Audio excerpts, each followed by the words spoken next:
Good news, everyone. We have a special Labor Day treat just for you people in the Talking Simpsons free feed. That's right. It is a free episode of Talking Futurama, normally behind the $5 paywall at patreon.com/TalkingSimpsons. And yeah, of course, this is Bob Mackey. How's it going? And it's Henry, and you're hearing this, if you're listening to it on Labor Day itself, it's my birthday. So a special birthday gift from me to you. People are getting gifts on your birthday? That's right, yes. Okay. I guess I can go along with this. But yes, normally Talking Futurama is behind the $5 paywall. We decided to give you a taste of it with our look at the episode The Luck of the Fryrish with special guest Karen Chu. So if you like this and you want to hear more, we've done everything up into the end of season 3 at patreon.com/TalkingSimpsons. Sign up for $5. You can hear all of it, plus our podcast series about things like Mission Hill, The Critic, King of the Hill, and so many more bonuses. If you are not a patron, we have like over 100 bonus podcasts behind the paywall that you haven't heard, and you can hear them all immediately the second you sign up at patreon.com/TalkingSimpsons. Yeah, you know, if you are a Simpsons fan and always wished we talked about Futurama, we do it once a month on our Patreon, and we, have dozens of episodes we've covered over the years just to Futurama alone, in addition to all that other stuff. And we also wanted to share this one because we don't often have a guest on Talking Futurama, but our pal Karen Chu, who has the great podcast Good Job Brain that just returned, she wanted to record with us for such a sweet episode as Luck of the Fryrish. We couldn't say no, and we're also, I've just been thinking the whole time since we recorded her, everybody's got to hear this one, We can't keep our treasure hidden. Mm-hmm. We must share it with the world, except then you can pay us for the rest of it, right? Yes, hear the rest then. And I mean, if you signed up now, it's the start of September. Next month is our next miniseries, Blabbing About Batman, which you'll get every Friday on the Patreon as well. That's right, so please enjoy this free little treat. If you want to hear more, again, the address is patreon.com/TalkingSimpsons. Once again, television has given me a reason to live.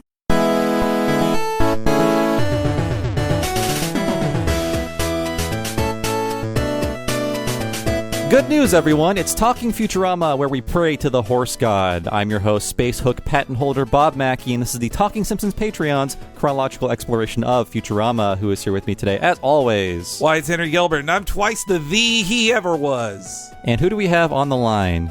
Wimmy Wham Wham Wazzle. It's Karen Chu. And today's episode is The Luck of the Fryrish. The Breakfast Club soundtrack. Man, I can't wait till I'm old enough to feel ways about stuff. Today's episode aired on March 11th, 2001, and as always, Henry will tell us what happened on this mythical day in real-world history. Welcome to the world of tomorrow! Oh boy, Bobby, Janet Jackson's All For You is topping the charts. Onimusha debuts on the PlayStation 2 stateside, and Keira Knightley makes her first starring role in the Disney TV movie Princess of Thieves. Really? Okay. Yeah, so Keira Knightley... She had, of course, made her big screen debut, I believe, as Natalie Portman's stand-in character for Padme in episode 1.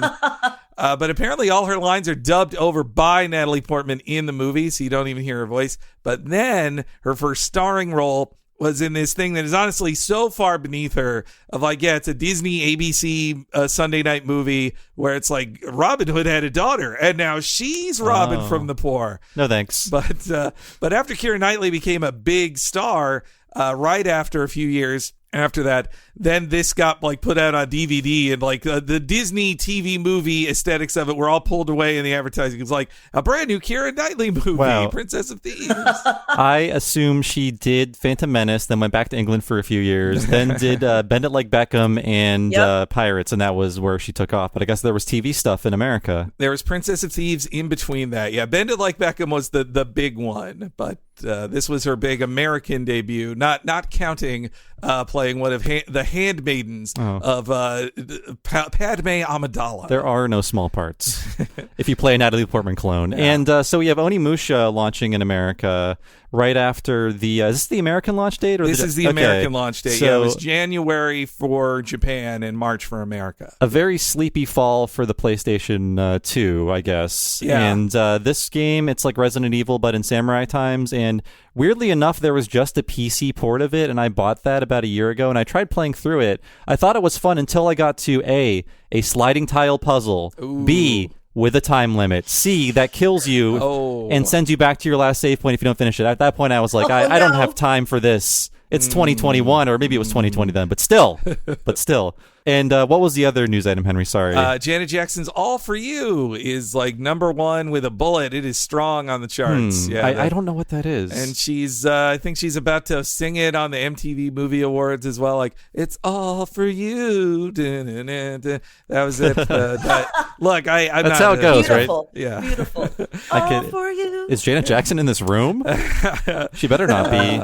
Now, that Onimusha game was the first PlayStation 2 game, apparently, that sold 1 million copies. Like, it was the first one that was a big game. Yeah. People were so hungry for content, they bought Zone of the Enders to get that Metal Gear Solid 2 demo. It was probably around this time, too. Yeah. Well, now think about that. The PS2, like, that had come out in the fall of 2000, and then just 5-6 months later, you get an original game by Capcom that's like, wow, how big. We're still waiting on that on PS5. There's Resident Evil 8 might come out, and that's still cross-gen anyway. So what even is there to play on a PS5? There are no exclusives anymore. Anyway, this is our gamer talk here. Yes. Yeah. Sorry, Karen. I actually have a fun fact about Onimusha. So the video game, the character was actually modeled after an actor. His name is Takeshi Kaneshiro, who I went to school with. Whoa. Yeah. He was kind of a idol back then in Taiwan. He's Taiwanese and Japanese. Okay. And people used to wait outside our school because he was a budding actor and he's very good looking. And the Onimusha series was one of his big breaks in America. Wow, that's incredible. I think a big thing with those games that you pointed out, Karen, is that they have to get the likeness rights back for those characters, which is why Onimusha 3 has Jean Reno in it, and that will never come out again in any format. Oh, I see. Yeah. So I guess he's still for sale, but Jean Reno is just like, no, I want more money. Well, I would think Jean Reno is purchasable. It's just too high a price. Yeah. Capcom doesn't want to pay for a PC port of a PS2 game. Maybe one day. But yes, you've heard her voice. We've said Karen a few times, but yes, Karen Chu is on the show. Welcome to the show, Karen. Excited to be here. Thank you guys for letting me be a guest on this wonderful podcast. Futurama is one of my favorite all-time shows. And just a little quick disclaimer, there are some words that I have problems pronouncing.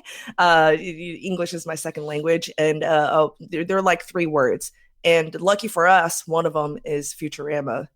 In my brain, I think I'm saying Futurama, but sometimes my mouth just comes up with Futurama. So if I go back and forth, you might hear that. It is because I think my nerves and my muscles aren't really connecting there. We'll allow it. I mean, people. There's a distinction between Mario and Mario, and I'll take both honestly, because Mario. That's the authentic New York way to say Mario. I'm mad if I hear a Mario. Mario's the Japanese way to say Mario. But yes, Karen, you're back just in time because the long-awaited return of Good Draw Brain is just around the corner. That is your trivia podcast.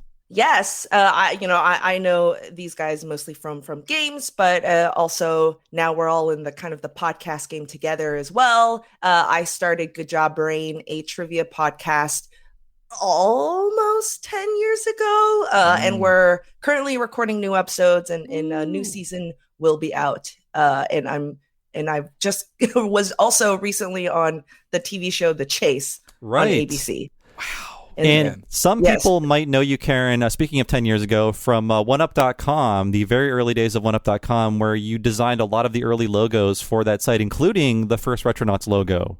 Yes, the whole podcast suite. One of yours, the World of Warcraft podcast, Legendary Thread, and of course, Retronauts. That was a really fun one. Glad to see it evolve and having so much success. Now, thank you. 10 years later. No, I remember my flight to Berkeley when I was coming to California with dreams of my future in 2006, listening to those podcasts and thinking like, man, these people are all so funny. I'll never get to be on a podcast though. But look at you now. Karen, we're really ahead of our time. I remember even it was just when, Apple started having podcasts, and this is so long ago. I remember our one-up video content that was pre-YouTube. Mm-hmm.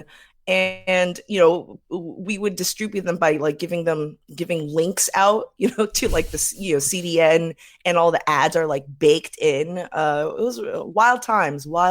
The time when every website had a proprietary video player and none of them functioned. Mm-hmm. They said, we will not give anything to YouTube. This is all ours. Yeah. Yeah. And then they realized it was much easier just to give things to YouTube and post them there.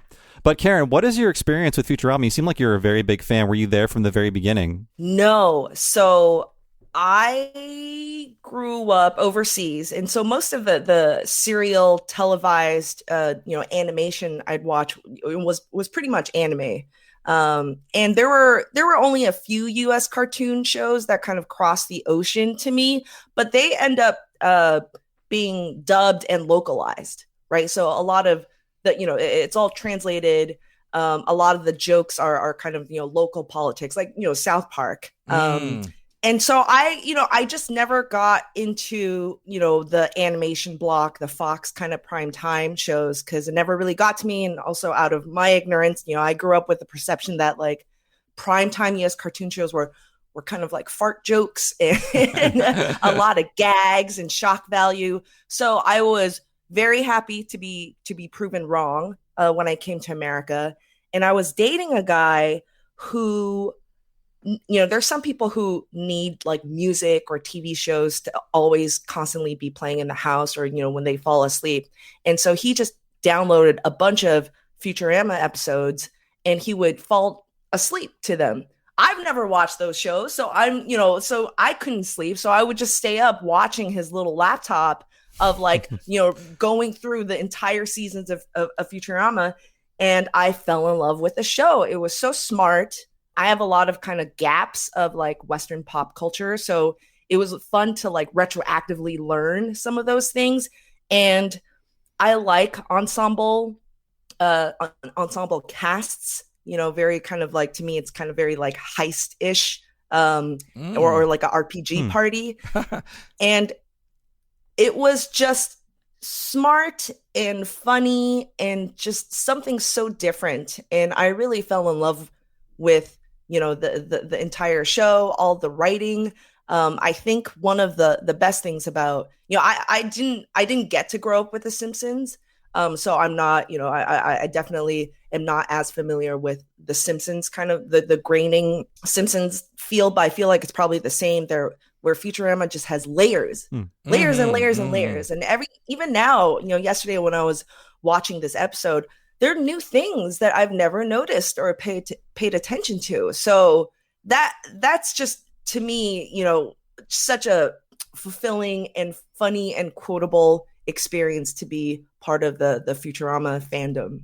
Yeah, we've seen these episodes, I don't know, 20 or 30 times probably before this, and we still encounter new jokes, or oh, that is a hidden joke in this scene, and I didn't even notice it before. So much density to the writing and the animation on the show. Yeah. And I think falling asleep to Futurama is a very common history most of us have, because in the mid-aughts when Futurama would kick off the Adult Swim programming block, once it restarted at 2 a.m, you knew it's like, I should probably go to bed. And then you just fall asleep to Bender digging up corpses. A similar experience with me and my husband is that when we started dating, I had trouble falling asleep because when I would be alone, I would have on podcasts, but I was like, I don't want to play podcasts for the new person I'm dating.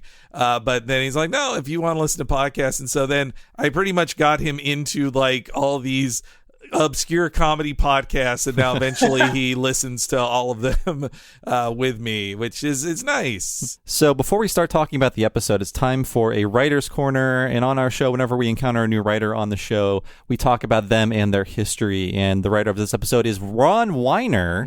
Not Wiener. Not Wiener. If your name is spelled Wiener, say it's Weiner. Everyone will believe you. That's even worse. What's worse, being a wiener or a whiner? Well, I'll tell you what. He's a child of privilege. Don't feel bad for him. All right. So he started as a story editor in season 2, but this is his first season writing an episode. But Karen, on the show, throughout the history of the show, everybody is from Harvard. So it won't surprise you. This show is even more Harvard-y than The Simpsons. So this guy, He's a 1995 graduate of Harvard, wrote for the Lampoon. That part is obvious. But not only that, but his father is a professor at the medical school of Harvard, and his brother is also a Harvard graduate. So he might have the most Harvard-y person on the writing staff. You might have literal blue blood as that critic joke set up. Crimson. The crimson blood of the Harvard graduate. You're right, crimson.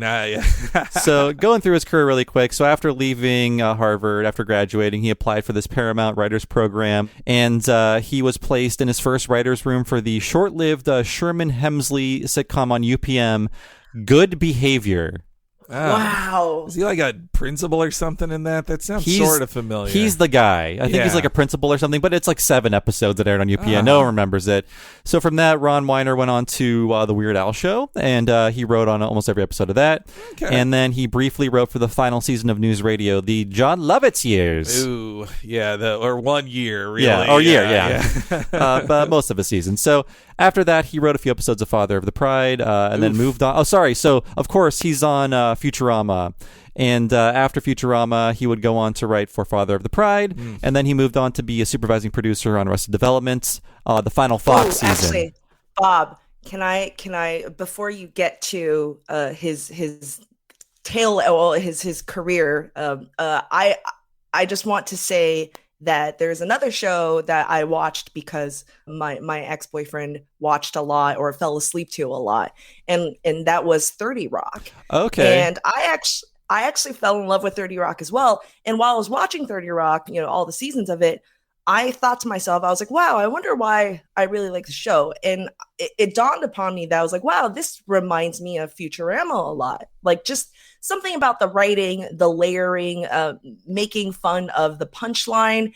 And I thought it was so Futurama adjacent, which hopefully leads you into Ron Weiner, his career. He ended up writing for 30 Rock. That's right. He played a major role on 30 Rock, which is why he was not part of the Futurama reboot. He wrote 11 episodes across seasons 2 through 6, and he was like a supervising producer. He won an Emmy for the 2009 episode of 30 Rock that was nominated that year for Outstanding Comedy. That's his only Emmy, so what a loser. Only one. And get this. 2 through 6 are the best seasons of that show, yeah. And get this, guys. He also wrote for the Netflix sitcom. I believe he's a co-creator or just a executive producer. It's called Friends from College, and get this. The premise is, what if a bunch of Harvard graduates got back together in their 40s? I think it'll go something like this. One season. Wow. I'm watching so already. relatable. Yeah. We all remember going to, if not, probably in the picture, he's like, look, maybe it won't just speak to Harvard people. It'll be every Ivy League school. It'll talk to Stanford people, to Yaleys, to people from Dartmouth, everybody. There's not enough shows about the Ivy League. And then he wrote for the entire run of Silicon Valley, and that's the last thing he's done. So what a career he's had. Although, of course, he was born inside of Harvard. I'm sure he was born in the obstetrics ward or whatever. But of the guys who are, not every Harvard graduate is a funny writer. So at least he wrote funny things. Mm-hmm. At least that. And this is one of the best episodes of Futurama like there is. So yeah, Karen, when I threw out a few episodes for you as suggestions, why did you choose this one? So again, I remember very clearly my ex-boyfriend asleep, snoring, and me in a completely dark room staring at a little laptop. And this episode started playing, and I think it was the first time a cartoon TV episode made me cry. Aww. And it was as funny as all the other episodes, but there is a real kind of a touching sentiment. I love the episodes where you see Fry's past life, or especially his family life. And it was, I think, the first time that we really saw his family. And it was just so touching. I'm sure you guys agree. And I think all the Futurama fans agree that this is probably one of the most sentimental and awesome episodes out there. Mm-hmm. Other than Jurassic Park, that's like a one and done for me and for a lot of people. But yeah, what a beautiful episode. Yeah, no, if I can speak personally myself too, that this one Well, it's funny. In this episode has one of my favorite all-time Futurama lines, which is, I can't wait till I'm old enough to feel ways about stuff. Yeah. And I will say, when I too. first watched this when I was 18, I didn't fully know how to feel ways about stuff. Like, I am an older brother to only one brother. I'm 3 years older than him, which is basically the age range of Yancey and Philip in this episode. And when I saw this when I was 18 and he was 15, the episode, I was like, it's all right episode, I guess, that it didn't really touch me. 6 years later, when I had moved away from home and was seeing this on Adult Swim and thinking about how it's about how two brothers had bad times growing up, but as they get older, in a way, they both learn like, oh, I actually had a lot of stuff in common with my brother. I probably shouldn't have.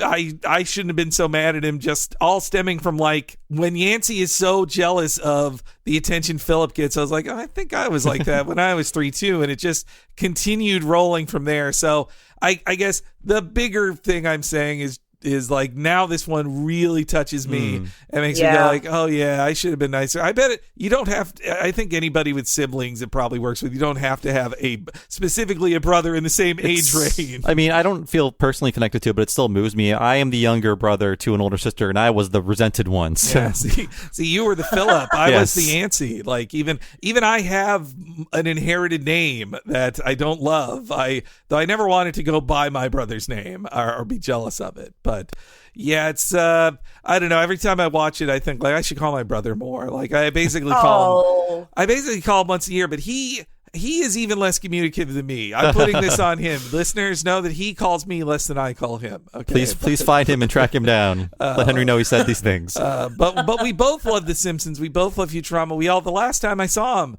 I was like, oh, you listen to that podcast of Comedy Bang Bang. I was in the same town that was recorded, and I wished I could have gone to it. I'll just like we have so much in common that's what, and I see it in Fry and Philip and Yancey in this one too. That they actually have so many things in common, and yet they don't like each other for it. It's anyway. Yes, they really captured the youthful jealousy rivalry. Like to me, that is so true in my experience. I have an older sister, and they just captured that kind of irrational, big emotions of jealousy just really, really well. Mm-hmm. I'm a big sucker for the Fry flashback episodes because I love time travel and I love the stories that start in the quote unquote present, I guess. Wait, no, in the past. So like before the Futurama timeline. I love when something from Fry's past connects to something in his future. Those are always the most clever stories, usually the most emotional stories. And this, you're right, this is the first time we see his family, which will feature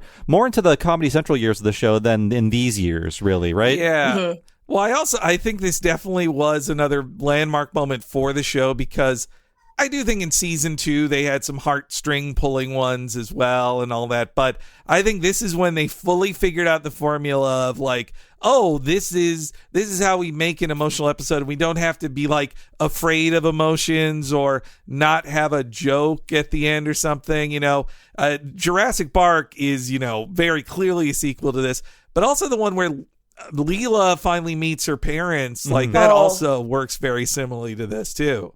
And I guess the only complaint I have about more modern Futuramas is really that in Bender's Big Score, they create a time travel timeline that invalidates this episode that I really don't like. I like that movie, but I forgot what the paradox is. So Fry travels back in time to the year 2000 and reconnects with his family and spends 12 years with them before taking on his... This is a giant spoiler for Bender's Big Score, but I'm assuming you listeners have heard it or watched it. It came out 14 years ago. But yeah, so it establishes that he was there for 12 years and he reconnected with his brother. Like Yancey...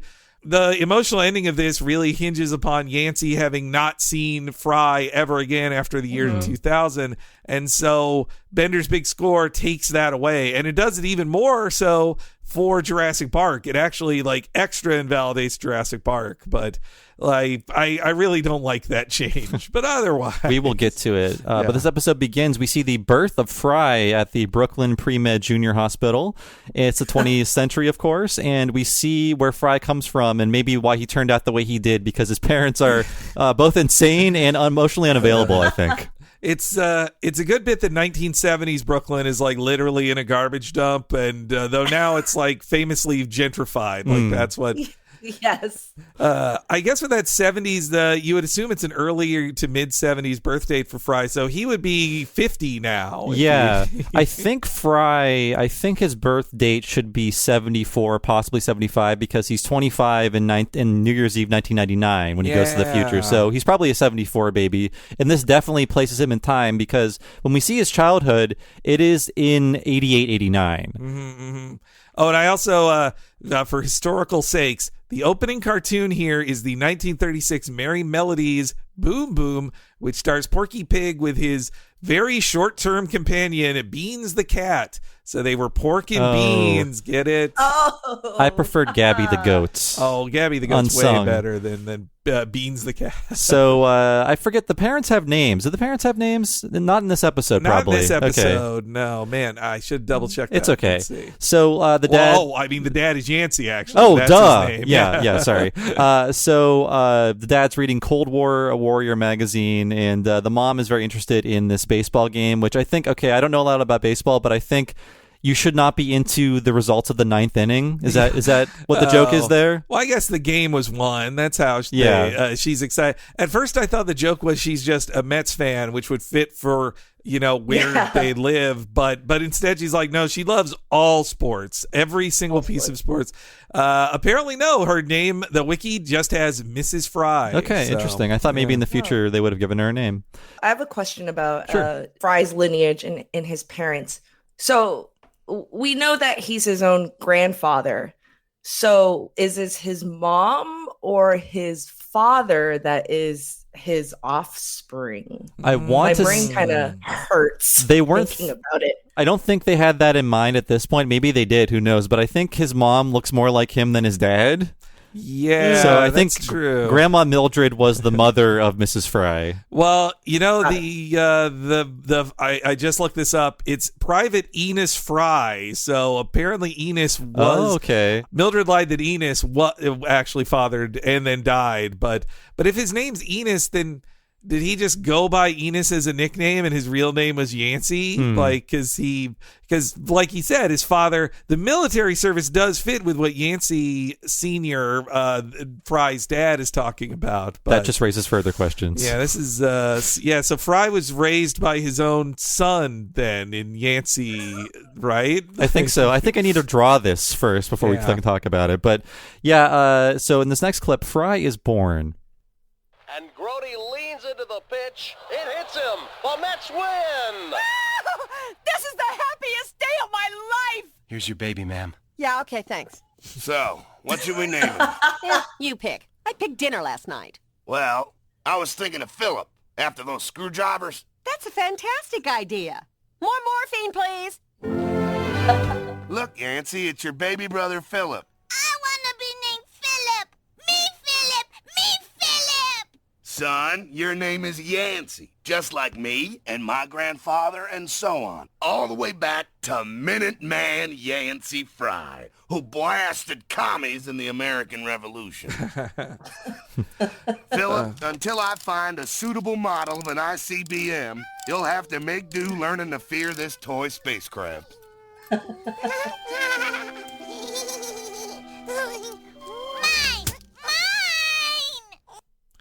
Oh, that's I love the morphine is why she chose that. That's so great. We were talking about hidden jokes in the show. I guess I wasn't paying attention to the broadcast, the radio broadcast, but the Mets won because the player got hit by the ball on purpose. Oh, that's good. Okay, I did miss that. He leaned into the pitch. Oh, wow. I did hear, you know what? I'm corrected. Yancey says, like my grandfather and his father. He didn't say like my father. Oh. So that doesn't make it incorrect with Enos. Maybe Enos. they had that on their mind. I think, because Roswell that ends, is the same It's the season, yeah. So, yeah. Yep. Now, wow. I wonder, how accurate is this to childbirth, these jokes here?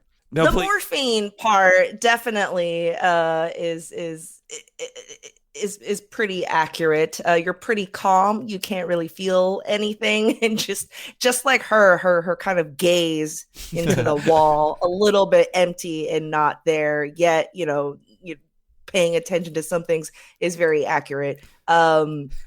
I would say that was now watching that part. I was watching that part last night. And I was like, oh, this makes so much more sense to me now that I've given birth.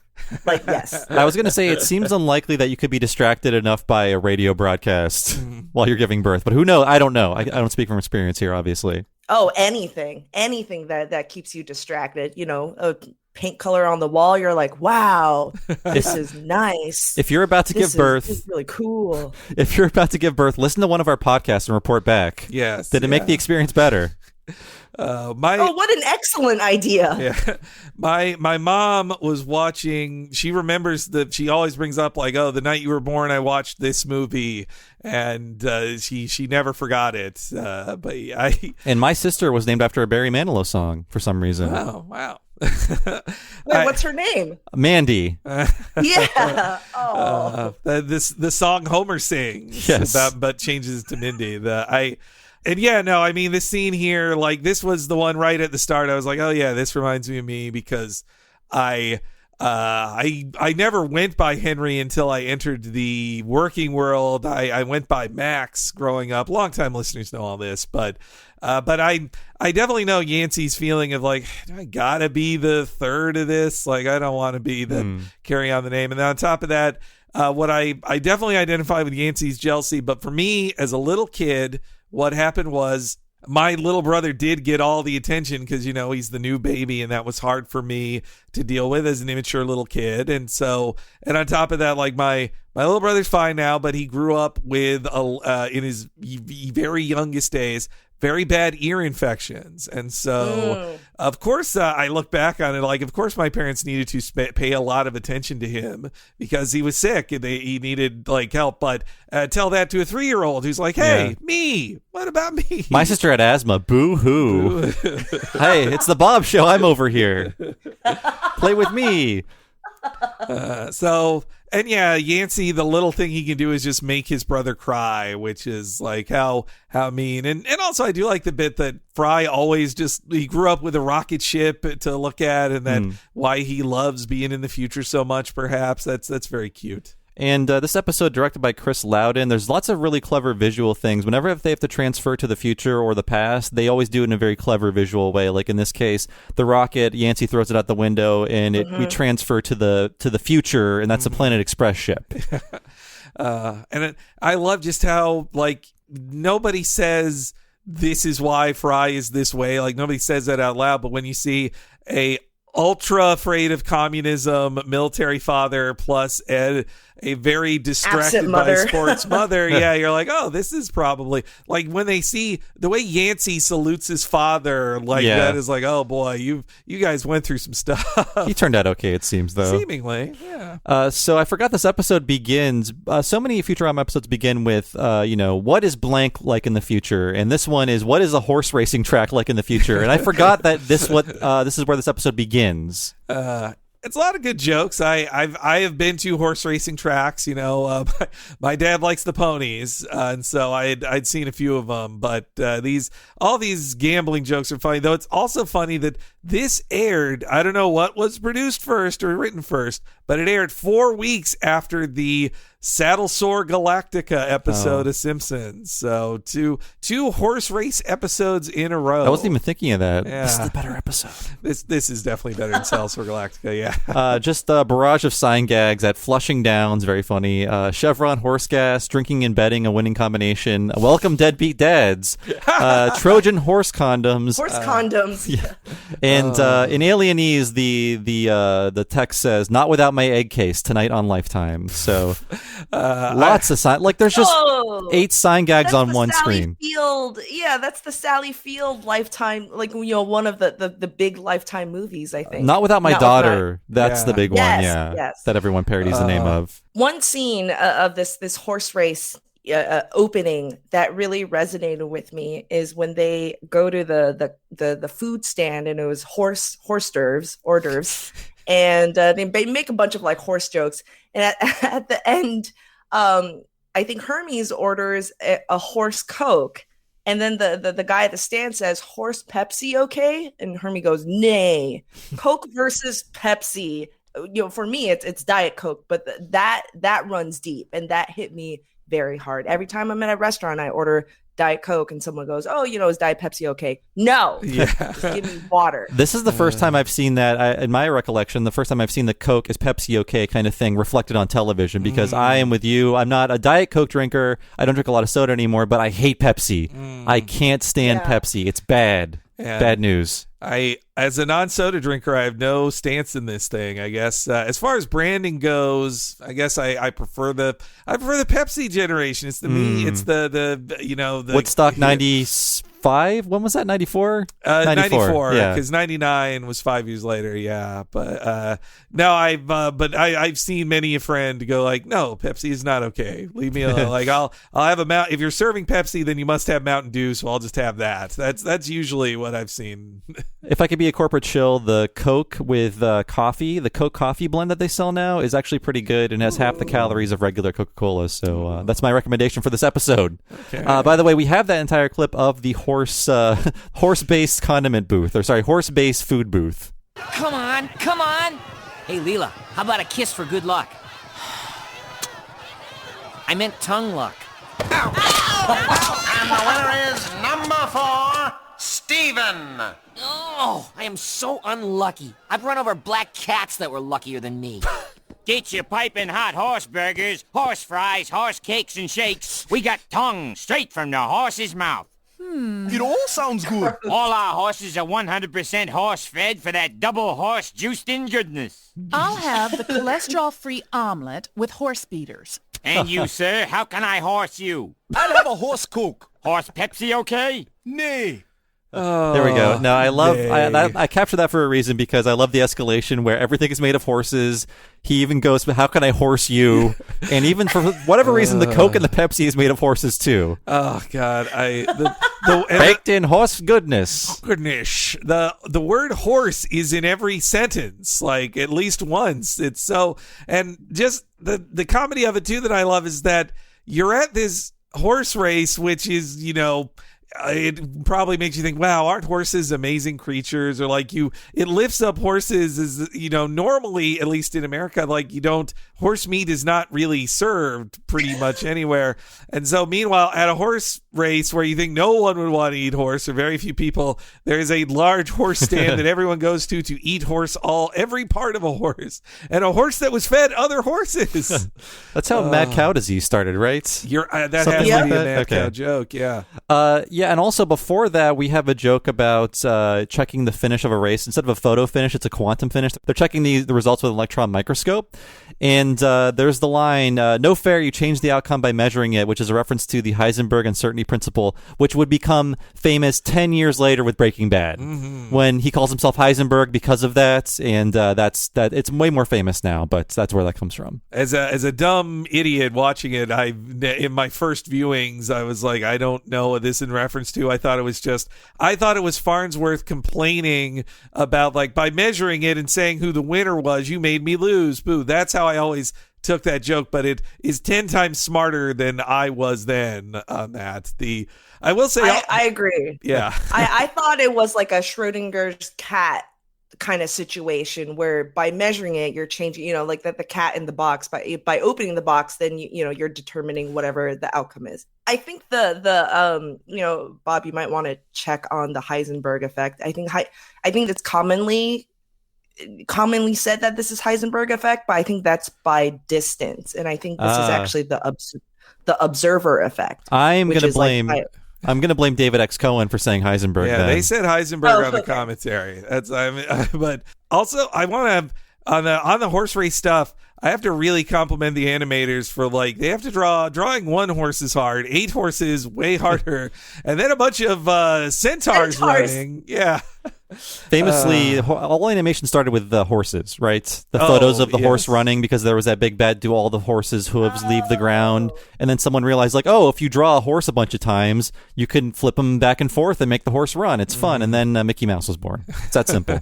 I also, really, for the guys at Rough Draft Korea, guys and gals there, I feel bad, especially for the joke of, what if a horse was covered in ads like a race car? It's like that much line density. There's a reason there's not every horse running on the track is covered in ads. And there's still this is still an SD show. I could make out one of those ads. I think it was Elmar's horse glue.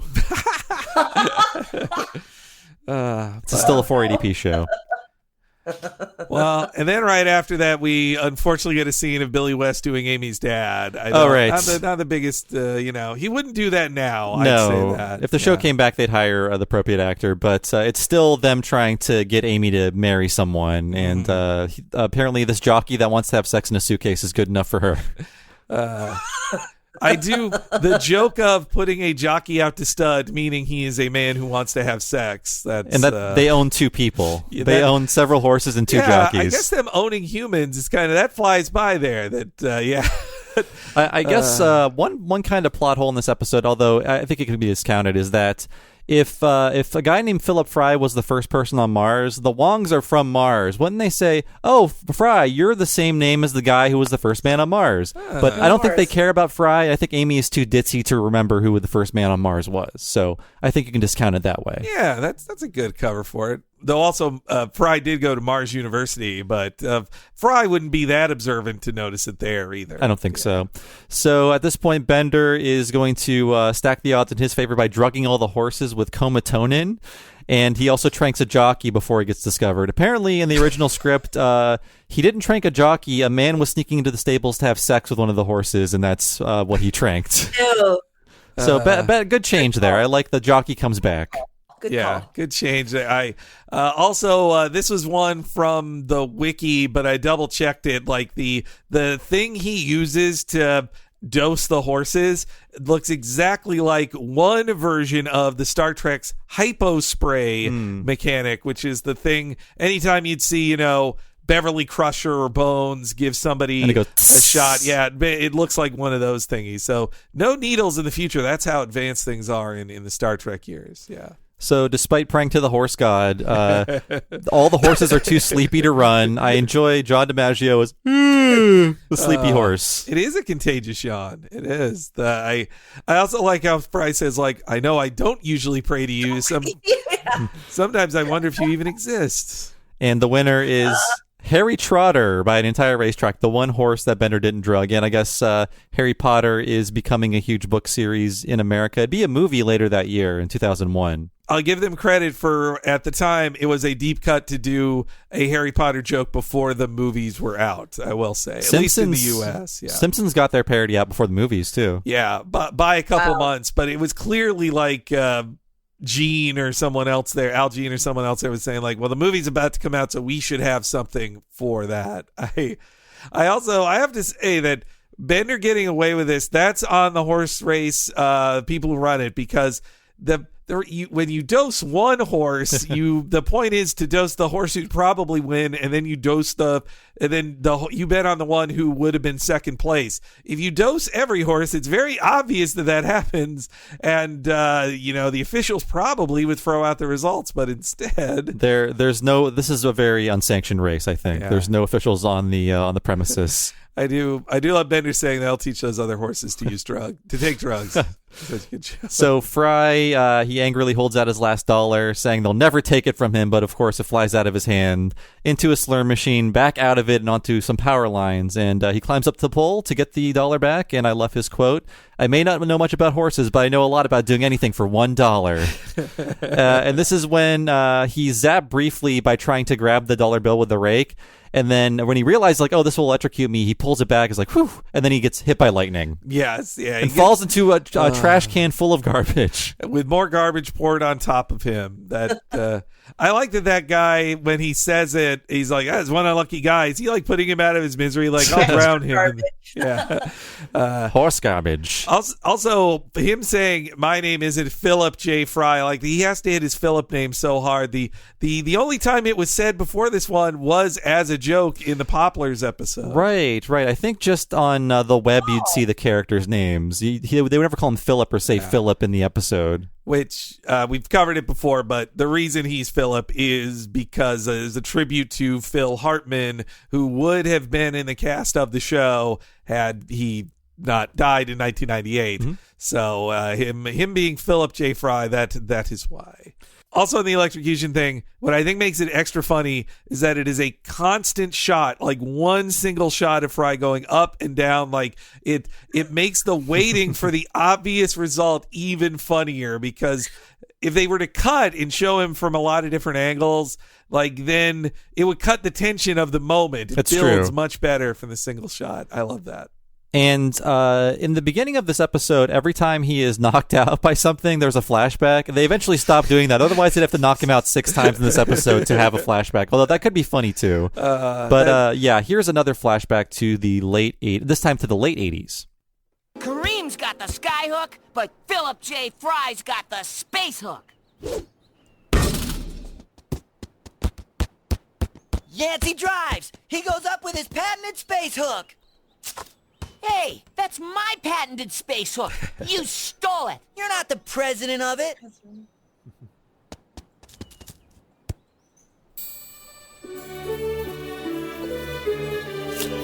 Holy camole. A 7-leaf clover. I'm dying of old age.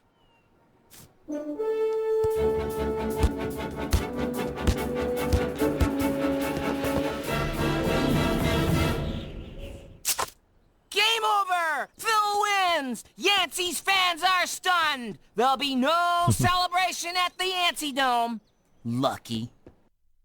And, of course, that is Tom Kenny as Yancey, and he is about to become one of the biggest animation stars of all time as SpongeBob SquarePants is about to explode on Nickelodeon. It's already on the air, but it wasn't until late 2001, early 2002 that it becomes the biggest show on TV.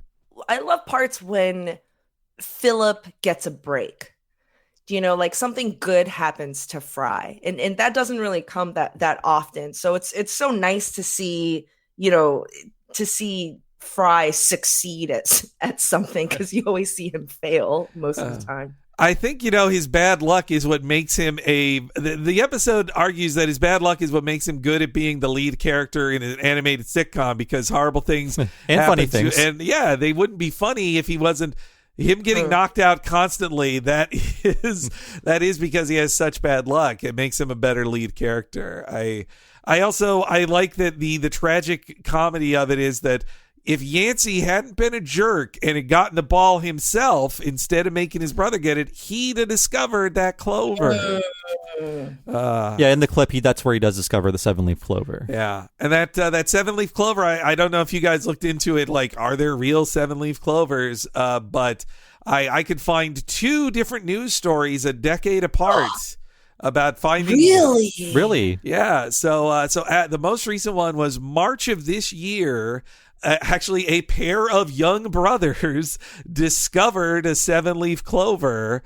Wow! And this was in North Carolina. They discovered it. And in its picture, it looks kind of like this 7-leaf clover, but there was one that was a picture-perfect version of the 7-leaf clover discovered again by another British boy in the year 2009 that looks exactly like this one. And so, what did they do with them? Did they just laminate them or seal them in lucite? Or I think the 2021 kids at least sealed them in preserved them in some way. I hope that British kid did too. But it's funny that, like, you can find a 7-leaf clover. I also think there's a funny bit in the 2021 article that says multiple times they found a 7-leaf clover and also a 4-leaf one. which makes me think that one brother found the 4-leaf and the other found the 7-leaf, and they were jealous of, like, don't say which brother found which clover, but say 2 of them were found just as at the exact same time to save the kids' feelings. I mean, yeah, if my little brother discovered a 7-leaf clover and I didn't, it would have made me very angry as a kid. I definitely, it would have been hard to contain my jealousy for sure. But so these are real things. There actually have been 7-leaf clovers found. I recall looking for these a lot as a kid, but in my adult life, I'm not looking for 4-leaf clovers. Although I will say that they don't bring you luck, because I had one in my wallet because I think my grandpa found one and my grandma laminated it or something, so she gave it to me. I kept it with me, but I lost it when I got mugged. So that's not bringing you luck. I need more. I need more leaves. I need more leaves on my clover. Oh, the irony. Your mugger's very lucky now, though. But, true. Maybe that got him an easier sentence. Who knows? I'm sorry, Bob. But I think it is kids it's kids finding it in both these stories because they're the only ones who are like that close to the ground and bothering to look at it. I do a morning walk around my neighborhood every morning for the last year, and this was the first time when I did on my walk, I was like, oh, that's a patch of clovers. I could actually look for, and I was like, now what am I doing? I'm an adult. I'm not wasting time looking in here for now I'm like, oh, they're weeds. Yes. Yeah. Disgusting clovers. I'm going to touch these? Like, dogs probably pee on these like 8 times a day. I bet there is a secondhand clover market on eBay or something where you can find people to find you 4-leaf clovers. They can't be that rare. God. Or how there has to be somebody out there who's like trying to breed only 4-leaf clovers, like that they only grow in 4-leaf breeds. I should look this up. If not, there's a market out there to invent the way to make it only 4-leaf clovers. So after this, we get a very clever fade from Fry holding the clover to the Planet Express table. So I like that. And Fry's head is still sizzling from, I guess, hours earlier, maybe a day earlier, getting zapped. There's amazing match cuts over and over again in this, which Matt Groening kind of mocks. He's like, "Isn't that easy to do in animation?" You just, but one of my favorite parts is coming up. I don't know if this robot was in it. I think it was in one other episode. I remember very clearly. But the wig robot shows up to give Fry his hair, and I always thought that robot was really weird looking. And then I think the robot was in the Roberto episode, and I just remember really clearly the robot brushing its own hair, being like, I'm a pretty girl. And it's so haunting. It's just haunting. So this robot later goes insane for them, right? Okay. No, they talk. Yeah, the commentary, like the animator there, Rich Moore, the supervising director, he's terrified by this hair robot, and that's why they that's how I think they went with, like, he's kind of innocent here, but in the Roberto episode I think that's why they're like, let's make him as creepy as possible and brushing his own hair. That's the invented by Ron Weiner, so the first appearance of Wigbot. I also on the match cut too, not just is it a 7-leaf clover to their table, but the 7 leaves line up with all 7 people around the table, so it's very clever. And we hear more about the 7-leaf clover and that Fry put it in a secret hiding place he told no one about, not even Scruffy. And Scruffy leaves the room very conspicuously. I love how offended Scruffy is. Where he's like, I've been trying to get that secret out of him for a whole year. And now in our next clip, Fry has a mission. So the clover is still in the hiding place, maybe? Hey, yeah. Maybe it is still there. Underground in the ruins of old New York. Helping some ant defeat another ant. Or helping some piece of dirt turn its luck around. Dirt doesn't need luck. I'm going down there to get my clover back. Now, some of the tunnels have metal bars, so I'll need someone who's good at bending. Leela, how about you? Sure, I'll do it. Like hell you will. Bending's my middle name. It is? Yep. My full name is Bender Bending Rodriguez. Here's the entrance. From this moment on, I declare my bad luck officially over. He was fun. So in that clip, you can't see it, obviously, but there was a reference to the PJs. That was the what was on the manhole cover they pried off. So PJs, obviously, I think still on Fox at the time? Very barely. Yeah. I think it was about to get sent away to UPN next. But right, yeah. Yeah, no, that reference was like a recurring loop of winks towards each other, because the PJ's manhole cover had previously been in the last season, in season 2, in Second That Emotion, and then Oh, right, yeah. in an August 15th, 2000 episode of the PJs called Cliffhangin' with Mr. Super, parody of the TGIF classic Hangin' with Mr. Cooper. But anyway, in that episode, there is a milk carton with Fry's picture on it. So that was their wink back at Futurama. And maybe that's why they're like, oh, they just did a reference to us in Futurama, or on PJs, and let's just bring back that PJ's manhole cover. At that point, it was a WB show, so they were promoting another network. But yes, more references to Bender being from Mexico. I think the last time we saw this in our look at the series was he had Made in Mexico on the inside of his door. Yes. His chest door. When he was offended by right. Zoidberg's bandito costume he had put on. Yeah. But this is the first time we know Bender's last name is Rodriguez. And to be remembered from now on. I also, another great joke construction is Fry, obviously, he always is a dummy who says to Leela, hey, who do I know bending? Leela, could you do it? A lesser version of that joke would be Leela going, you idiot, Bender can bend the thing. A better joke, which they do, is Leela saying, sure, I'm up for it. She's just yeah, you know what, I'll just bend stuff. She's pretty strong. Yeah. So Act 2 opens on Old New York, and I love when they go down there because you always forget in the show that they're on top of the previous city. Yes. And they don't really do enough with that, I think. Yeah, it's they really could hang around with it more. I think this is the first time they've been there since the first episode then, right? Yeah. I'm pretty sure, yeah. And we find out more information about Leela's wrist thingy in that they don't really know what to do with it. It's just on her character design. So apparently if they get bored, they can play Tetris on it. And I think the last time it was used, it was a tracking device. And in this episode, there's a deleted scene on the DVDs in which Leela tries to open the Ronco record vault with a laser on her wrist thingy. So they're trying to figure out what to do with it. The two deleted scenes from this are wrist thingy jokes, because the other one is instead of the Tetris line, which is funnier, she says hey, I'm detecting a whole bunch of radon here, and then Fry says, stop being so suspicious, or superstitious. Right. Yeah, but I did prefer a joke about playing Tetris on your Game Boy hand thing. Yeah. And Bender remarks, Old New York, the city that inspired a casino in Las Vegas. And I think I've been to that casino. I went to Vegas twice in my life, but that was a fairly new casino, was built in 97 and not imploded yet. As far as I know, the roller coaster is one of the first hotels to have a roller coaster in it. The really? Taxicab roller coaster, I've never worked up the guts to ride it. I have heard it is a painful roller coaster, in that it's if you're somebody who gets off a roller coaster, say Big Thunder Mountain, and go oh, my back doesn't feel great, you're apparently the New York one really is going to jack up your back. I think Goofy's Sky School at California Adventure gave me goofy spinal injuries. Yes. That's a baby coaster that leaves you with adult pains. Yeah. New York is my favorite casino on the Strip, I'd say. I never stay in that. I stay in the MGM Grand, but right across the street is New York. It was when I first took my husband there, who does not like Las Vegas at all. I was like, no, let's go to New York. You're from New York. You love all the pizza and the hot dogs. So authentic. Yeah. So they have all of Manhattan to themselves. Fry can do everything he's ever dreamed of, which involves screaming Howard Stern is overrated, which is funny because Billy West was on the Stern Show a lot up until the early to mid 90s when he left to do a lot of stuff in LA. He was their voice guy on there. Yeah, that's funny.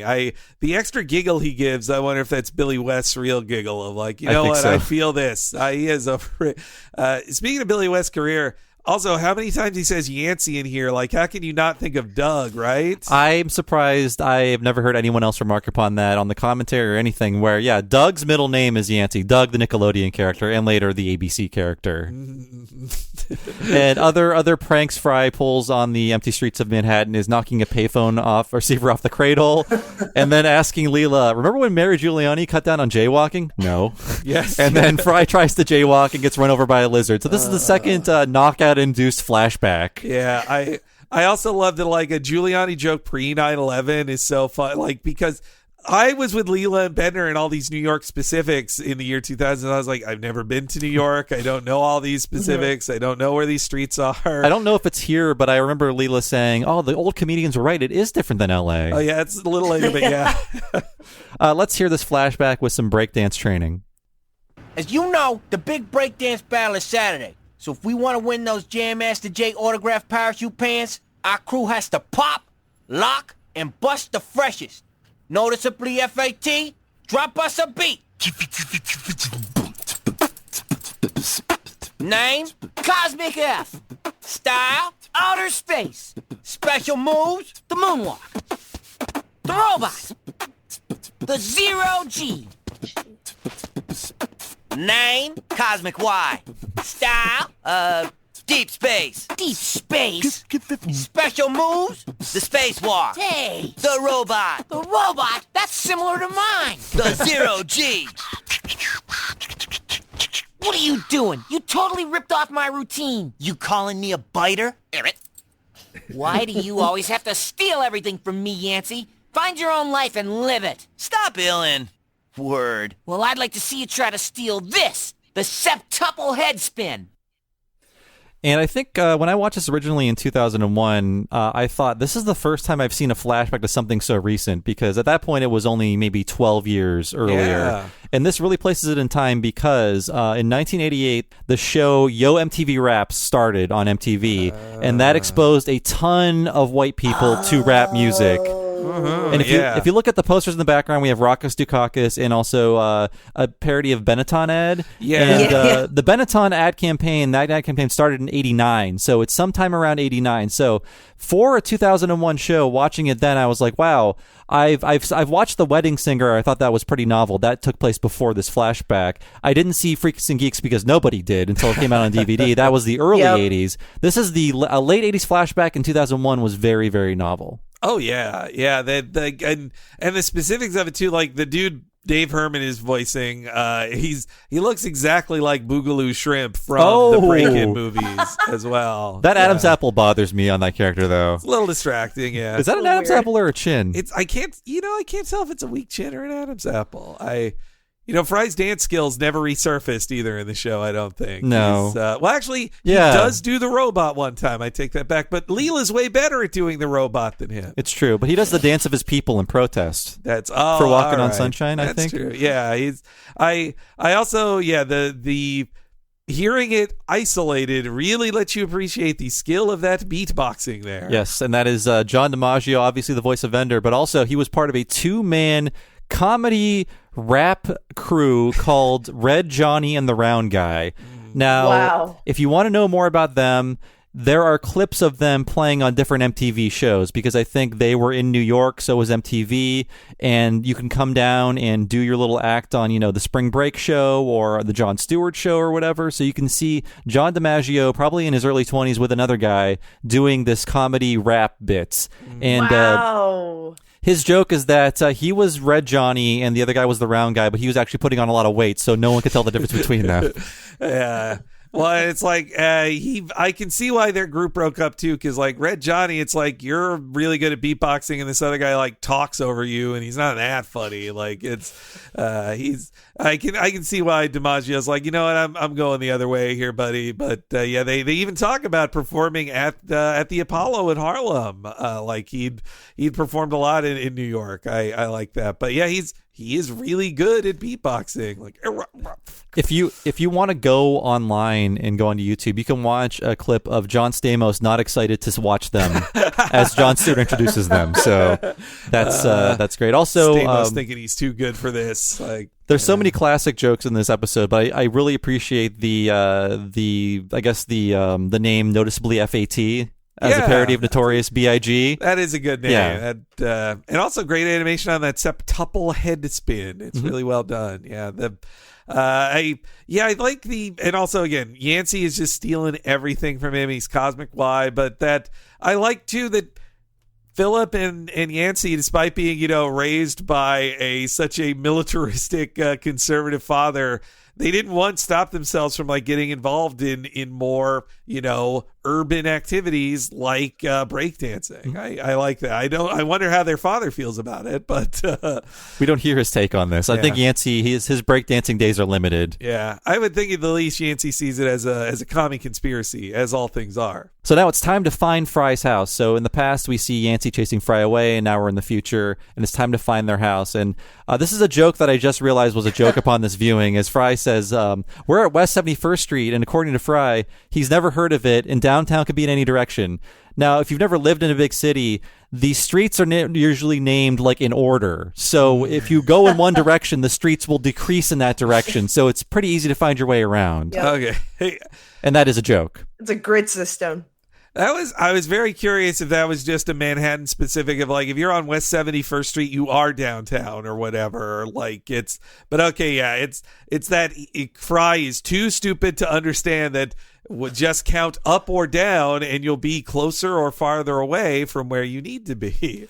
And that's when Bender becomes a train briefly, which is pretty funny.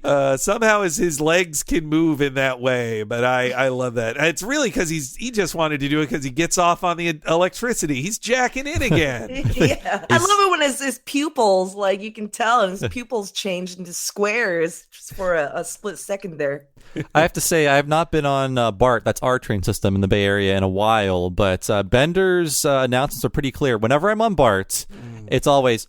That's all I can hear. Yes, and if you're not paying attention, you're like, what stop is this? What's coming up next? Is there a delay? But no, sometimes you get a guy that's clear on those intercoms, sometimes you don't. But Bender, very clear. Yeah. Well, also the people like kind of sit in front of the intercoms too, or everyone's talking over it. You'll never hear anything. You have to be very present in mind. I miss taking the BART so much. I loved zoning out on it. Me too. Yeah. I mean, that's as much as like people don't like commute. Like to me, that is my me time.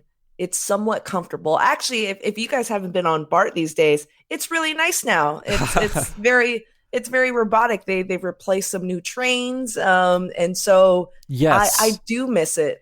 Actually, this is all local stuff, so you might be bored by this, but I did take the BART recently within the past couple of months because I had to go to the post office in Oakland to do some official thingy that I can't do here. And I got one of the trains of the future, which is what they call them, which is a fancy new train, and there was nobody on it. Oh, man. Once I'm fully vaccinated, I'm just going to take an afternoon of I'm just riding this BART for like an hour just in a circle because I miss it. I've been trying, my husband especially is very worried about it being a hot zone. He's like, please don't take the BART if you don't have to. You don't know where that Uber driver's been. I do. Yeah. I mean, he could have been huffing a bag of COVID before he picked you up. I know.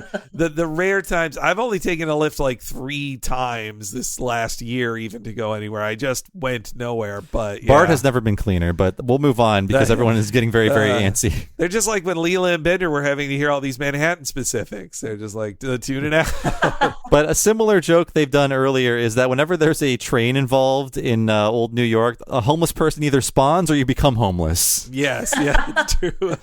I like the term spawning. Yeah, where did he come from? Great homeless guy noise. I mean, it's mocking the unhoused, and that's sad, but it is a reality. Good noise. Yeah, it's I have now got even nostalgic for like that sense of, hey, there's 3 seats empty right there. I could sit there. Why is nobody? Oh, you just sit down. Like somebody who doesn't smell very good is in one of those seats lying down, and that's why every other seat's open. It's something you learn quickly when you take the subway. Yeah. Let's hear some of Fry's Brooklyn memories, and one of my favorite jokes is in this clip. Gosh, my old neighborhood. Oh, that's the bench where I found some shirts. That fire hydrant. In the summer, we'd light on fire. On that corner, some guy with a bushy beard handed out a socialist newsletter. Was it poorly Xeroxed? You better believe it. The old comedians were right. This place is a lot different from L.A. Pardon me, did I overhear you say you used to live here? That's right. Did you know Andy Goldman? Yeah, he was my neighbor. Why? I mutated from him. Get out of here. What's Andy up to these days? The short answer is, I'm teaching. He seemed nice. Sure, when he's sober. Holy camole! The house I grew up in! It's still there! Man, Father Time really took a bat to this place.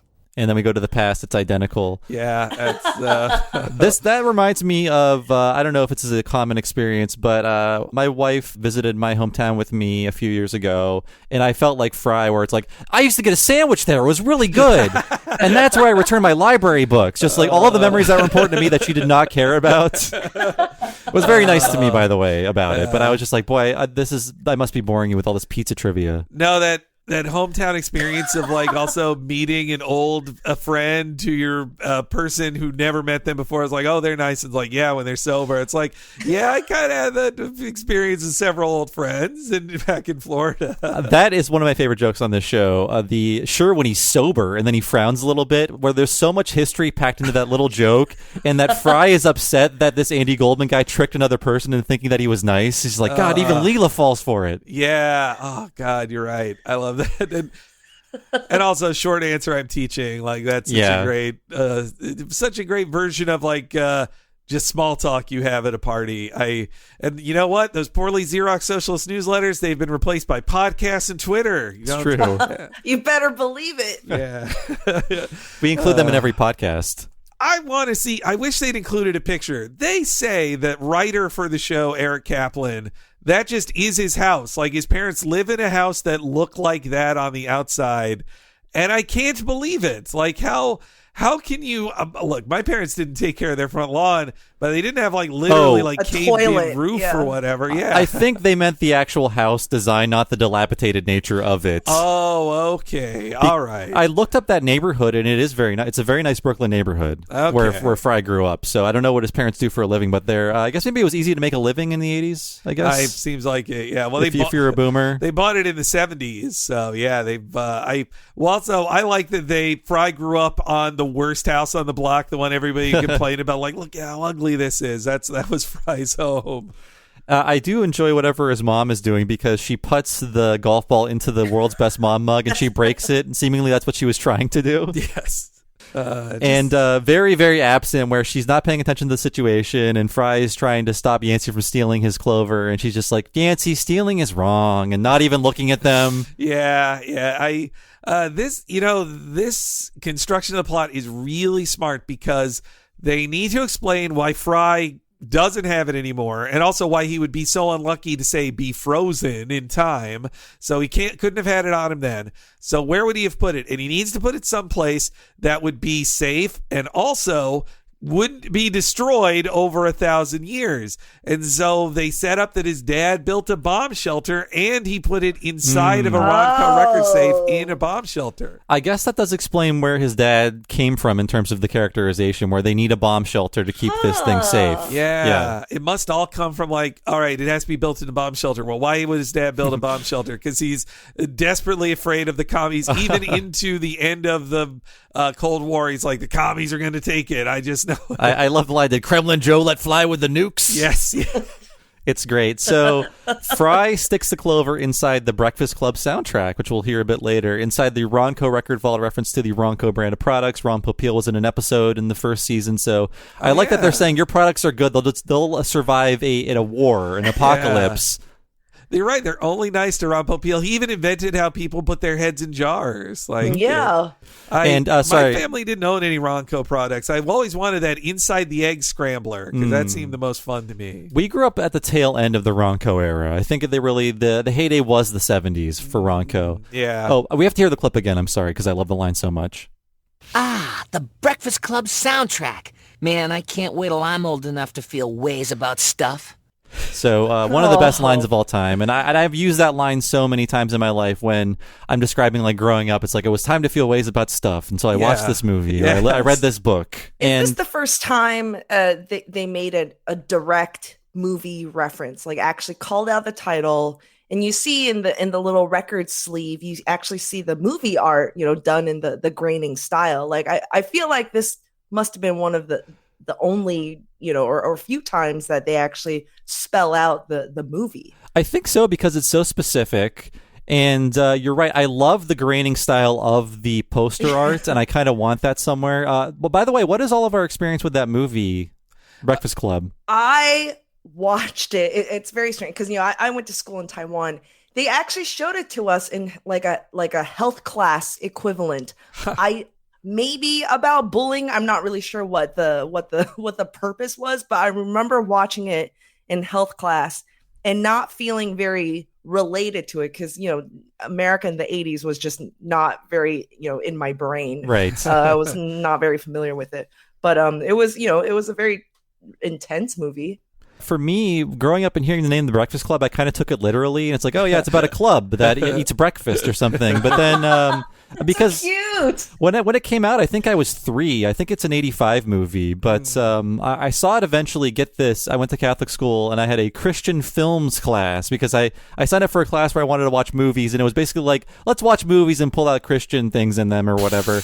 And I watched it for the first time then. And I thought it was pretty good. But I do remember the teacher either fast forwarding through the weed smoking sequence or picking up the next day after that sequence when a part of the movie was cut out. I had no idea what that was, man. Yeah. You've reminded me. I had no idea. I was like, oh, they're smoking cigarettes and dancing. So I thought when it was, I think it's cut out on TV too. So when I watched it for the first time on DVD, like maybe a few years after this episode aired, I was like, they smoke weed in this movie? Oh, wow. Yeah. As a kid, I just saw it as the funny cigarette scene. I was like, well, this guy sure like their tobacco cigarettes more than most people do. That's how I don't think I have watched that film without commercial interruption because I've only seen it.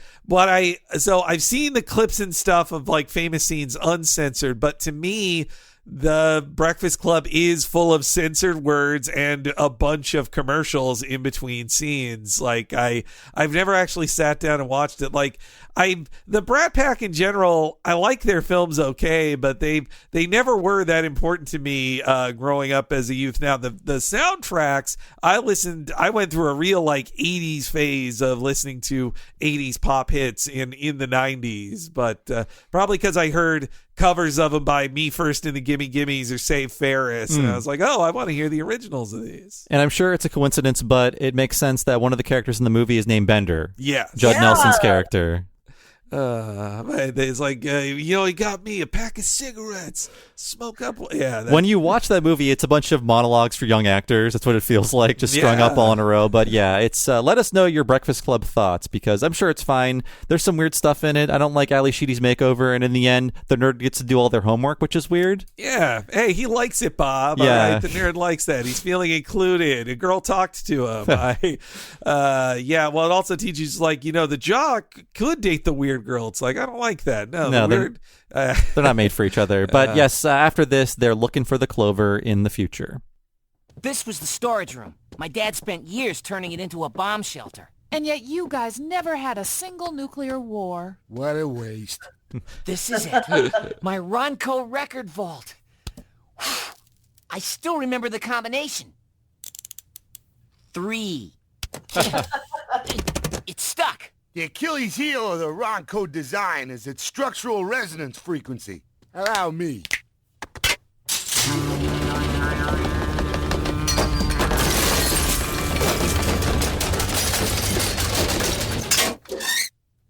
There we go. Here it is.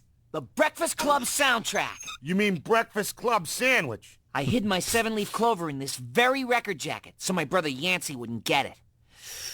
Here goes. It's gone!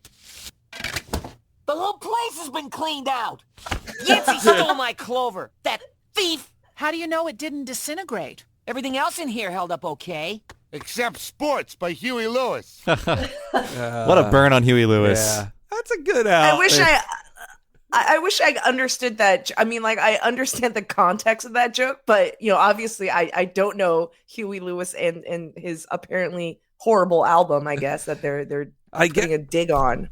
I guess the joke is that by 2001 sensibilities, that Huey Lewis in the News, specifically the album Sports, is not a good album. And if you put it on, people go like, this sucks. I like his Back to the Future adjacent songs. That's basically all I know about Huey Lewis. Yeah, me too. I Want a New Drug. That's a good song. I like the better one. It's called Ghostbusters. I know Ghostbusters ripped it off. I know.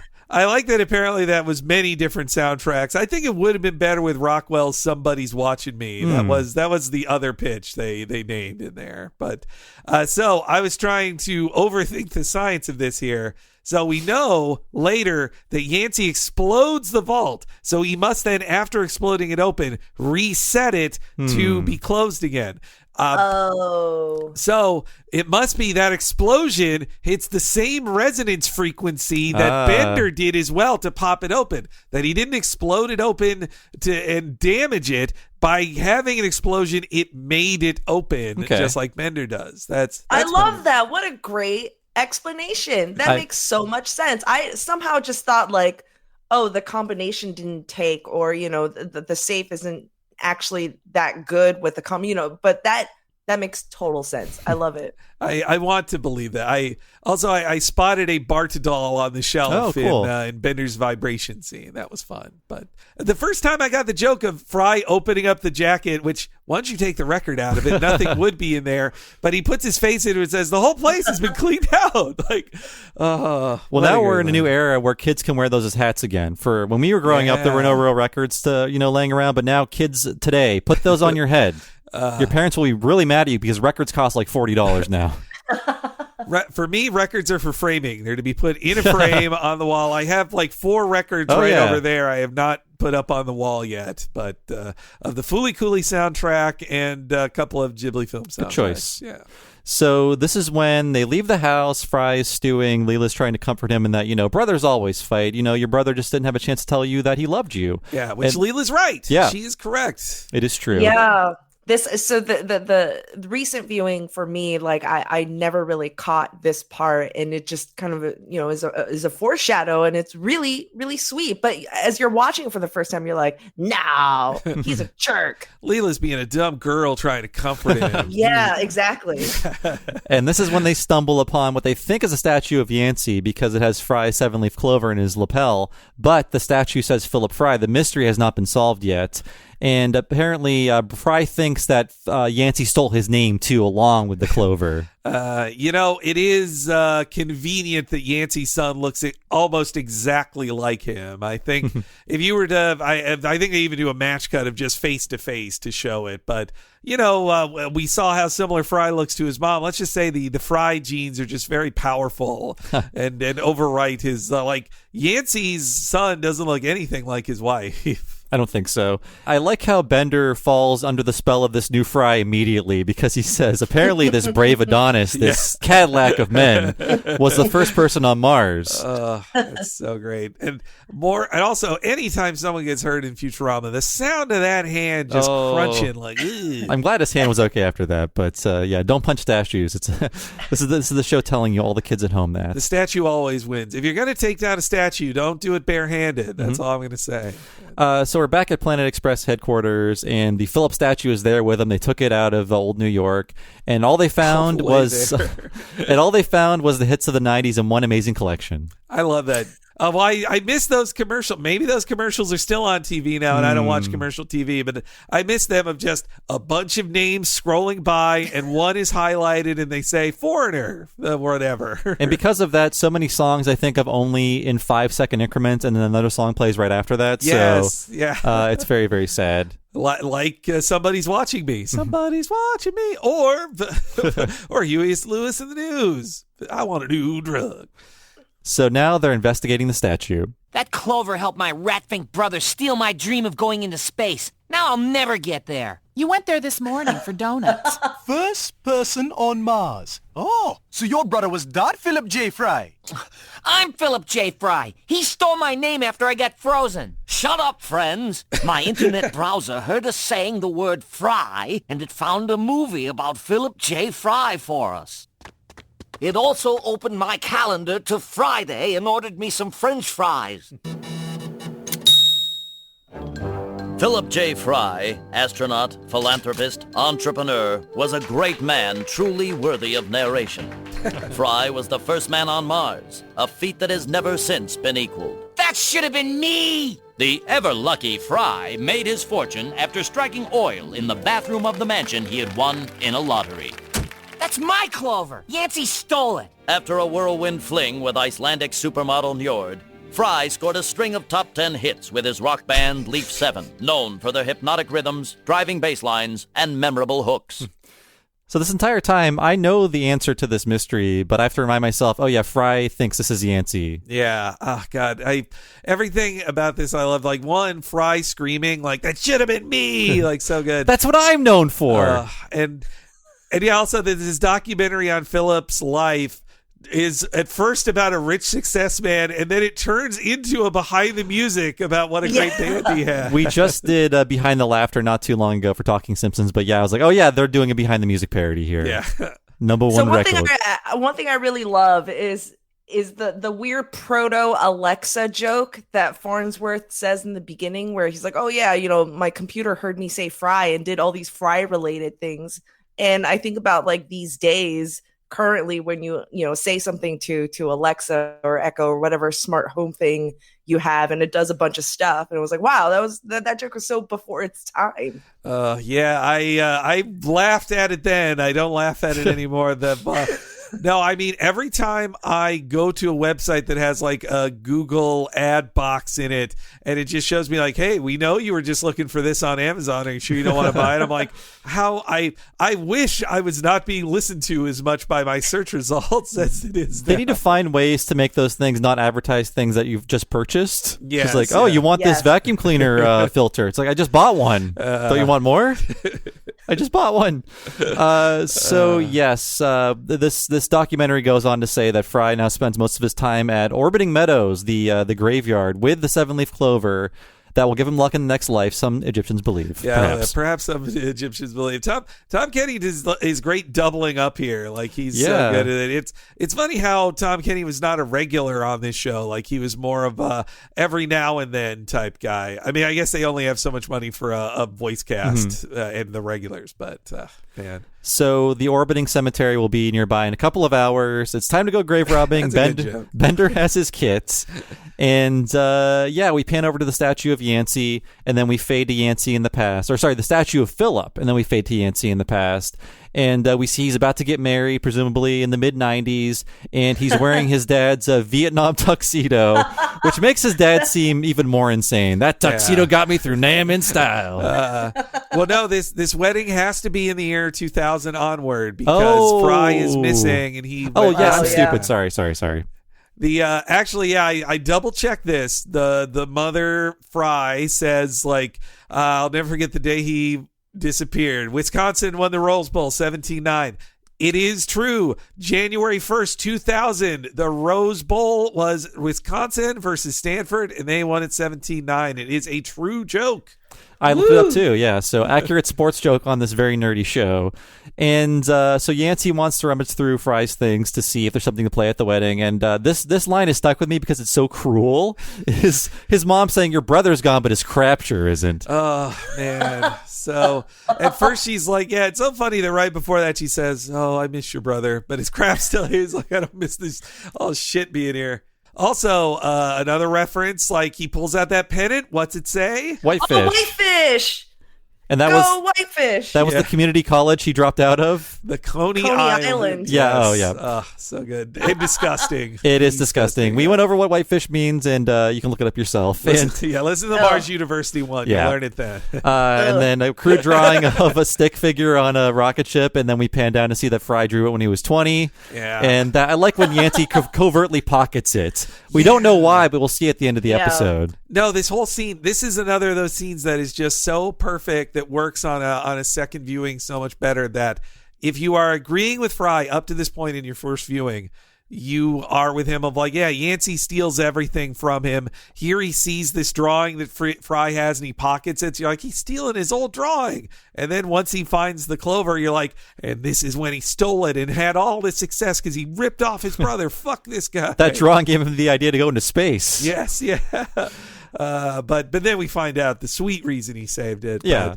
And also, apparently, they joke about it on the commentary, but from my internet research, you cannot make Play-Doh explode by lighting it on fire. This was Dodo. Oh, okay. Well, Dodo, maybe you can. But And so he takes out the Breakfast Club soundtrack, which will clear out the room, is what his own comments are. And I guess he replaces it then after he's done with the record. yeah, I guess so. He keeps it, but still uses it. Or if he didn't even use it at the reception, he just put it back. But I like too that even though this episode, uses a song, the closing song from Breakfast Club to great effect, characters in it agree of like, oh, this is a bad album. If I were to play it, everyone's going to leave my reception. I think in the early 2000s, we were on the brink of being very nostalgic for the 80s, but not quite yet. We were still disdainful of the 80s. Yep. And so we are finally at Orbiting Meadows. You'll never get any closer to heaven. And That's a great joke. I love that. Leela is very impressed that Yancey is buried in the World Hero section, and Fry says, I should be the one in that grave. Yeah. That's also, it's Fry missing the point of like, well, you'd be dead now if you were this guy. Wouldn't you? Don't you like being alive? And they all salute these soldiers guarding the World Hero section, and Bender salutes with a shovel, and they clearly don't understand what's happening next. Oh, that's so great. I love these military guard. They stand guard at all times there. They don't think anything's wrong if three strangers walking in with three shovels into a graveyard. It's such a good gag. I love like Bender's, thieving past or thieving references. Oh, that's such a good gag. He clangs the shovel with his head. I will say I'm glad Bender's here for some jokes, but I think they would lay off this a bit more in their emotional episodes in the future, where I think they're too afraid of being too sappy. So while this emotional things are happening, there are jokes about Bender stealing corpses. Maybe a bit too much. It still works on me, but I think they do it to better effect later when they're not afraid to be sentimental.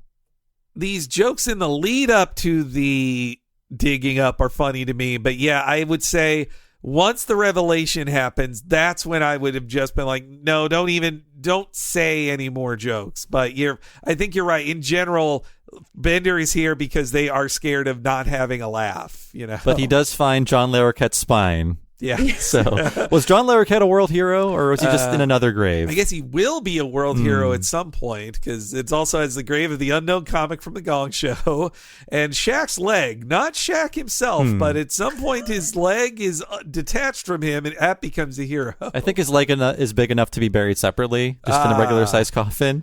Shaq's leg's still attached at this point. I just watched Shaq do a pro wrestling match, and he's still got it. Wow, Shaq still got it. How many moves did he do? Let's see. I'd say 3 or 4. He went through a table. He actually went through a table and did a power bomb. So, but yeah, John Larroquette. Apparently, they had lots of different names, and I guess they're like, John Larroquette. That's the funniest one to hear. It's fine. It's a random enough celebrity, but I had to look him up, and obviously I didn't grow up. I think he was famous for Night Court, which I wasn't familiar with. But reading his IMDb, I was like, I recognize him as the bad guy from Richie Rich, starring Macaulay Culkin. I forgot about that. He is also, I believe, the uncredited narrator in the Texas Chainsaw Massacre. Yeah, the remake. Wow. Yeah. Oh, no, in the original. Oh, in the original? Yeah. Okay. I remember him in the remake ads as well. Okay, maybe he came back for that one. Wow, that's impressive. And now it's comic book time for me, though. Ooh. Because Fry says it's clovering time. Oh. Which is a reference to the Marvel character Ben Grimm, the Thing of the Fantastic Four. Every time I record here with Henry, I have to look at a picture of Fred and Barney in straw boater hats with the Thing. Yes, it's one of my most prized material possessions. But no, the Thing... After Spider-Man's number 1 for me, but the Thing is my second favorite comic book character ever. And I love his saying is it's clobbering time, not it's clovering, but also worth referencing. He is also a son of New York and Brooklyn, even, I believe, just like Fry. And he had a tumultuous relationship with his older brother as well in the comics. And what street did he grow up on? Yancey Street. Really? No. Okay. Wow. Full circle. I don't know how intentional all of those references are, but and the Thing is Jewish too, right? He's also Jewish. Yes. That's what I thought.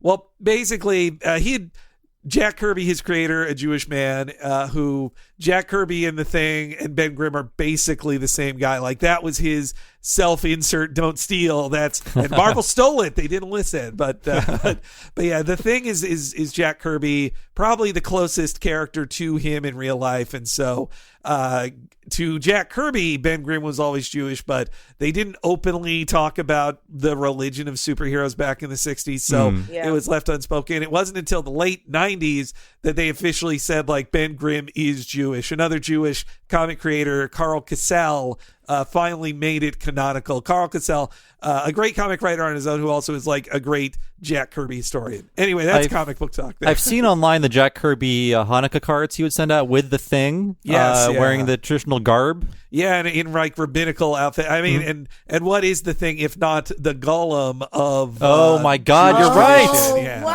Yeah. How did I not think of this? Yeah. So here is our next clip. It's time to dig up a corpse.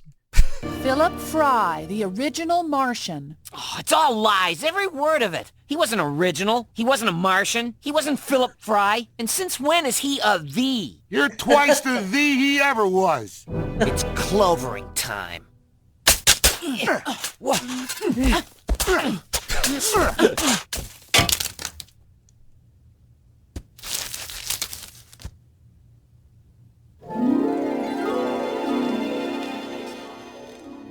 So, had any ideas for names, Yancey? I'm sort of thinking of one. Daddy has a present for you today. Do you know what it is? It's a lucky clover that can help you be successful whatever you do, even breakdancing. And it once belonged to someone very special. I know what name you want to give him, Yancey. It's okay. Really?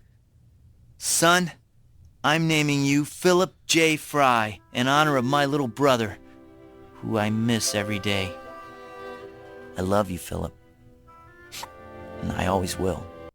Oh, very touching. And, you know, it's rare that Tom Kenny is asked to deliver lines like that. He's usually the goofiest character voice ever. Of course, he's SpongeBob SquarePants. He was Heifer on Rocko's Modern Life. He's usually very loud, screamy characters. But very, very good line reading from him on here. I'm not gonna lie, but like just hearing that audio, I'm already tearing up. No, me too. I got goosebumps. I cry very easily, but oh man, the realization, it just hits you so hard after planting the seeds throughout all the flashbacks, you know, with like Yancey being like, oh, I wish my name was Philip J. Fry. You're like, yeah, he stole his name, and they really planted in until this moment. And I was just like, oh, it hits you hard. It really got me the first time, especially. I was not expecting this kind of twist. And, you know, again, I said it before, but it's easy to forget that this is a mystery. We've seen it a billion times, this episode. It's just like, oh, yeah, because even the show misleads you where it fades from Yancey's face in the past to the statue of Philip in the future. So it's misleading the viewer into thinking, like, yeah, that's Yancey. He stole Philip's name. But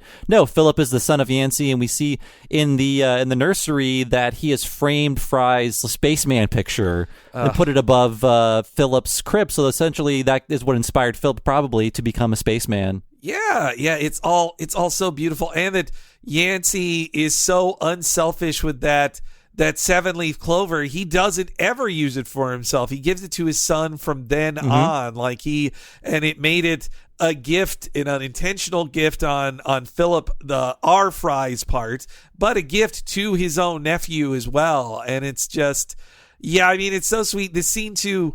They make sure there's no jokes there, and the wife in it has to multiple times call him Yancey just so the audience knows, like, he did not change his name, and also, you know, a worse written thing would have had him. It wouldn't have had the wife there, and it would have had him just insisting, like, I'm going to name you Philip. I like that they make sure of showing that it was the mother and father's choice on the name. He wasn't insisting on a name. I do like that too. Yeah. And also, you talk about bookends of this episode.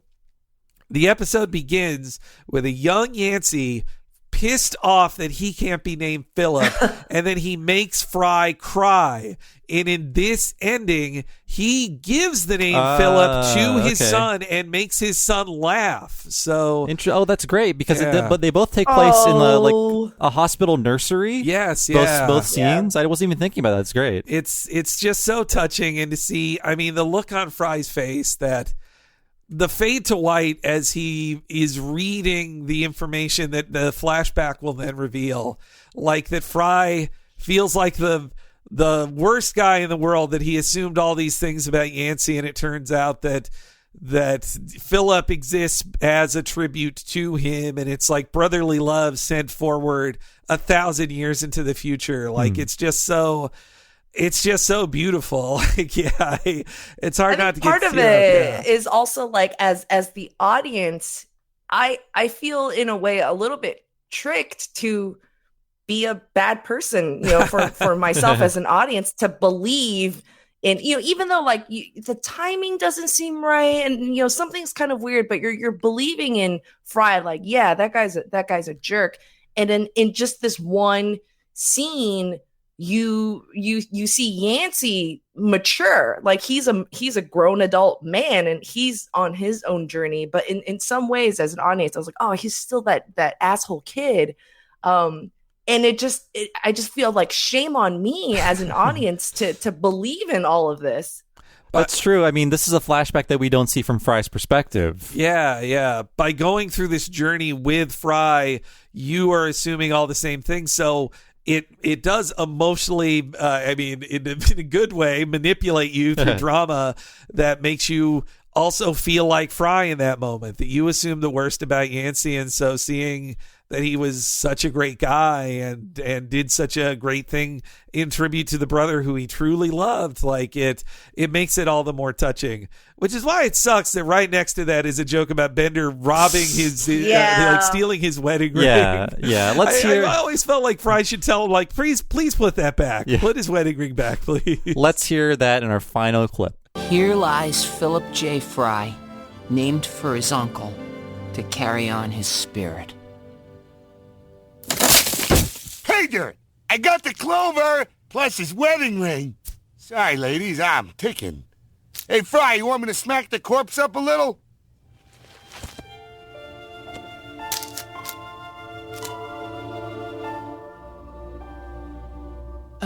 Bender, I think Fry needs a moment alone. All right, grab a shovel. I'm only one skull short of a Mouseketeer reunion.